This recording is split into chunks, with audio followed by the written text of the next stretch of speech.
Is this fire escape safe? Let's take a look. All fire escapes must be structurally sound and must be kept painted. This looks like it needs a paint job. You can see rust in various locations. The other thing too that you're gonna see on this fire escape is that the cantilever is out of balance. Look, it's upside down, it's pointing to the sky. Whenever that happens, what happens is you have to walk out halfway and then it'll start falling with no control.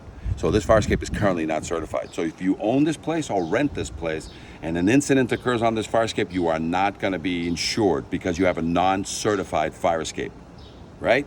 So it's the law. Every 5 years, you must certify your fire escape, okay?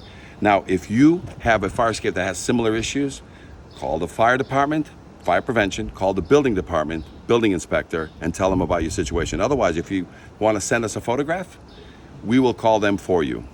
But we need some pictures as proof that something's wrong.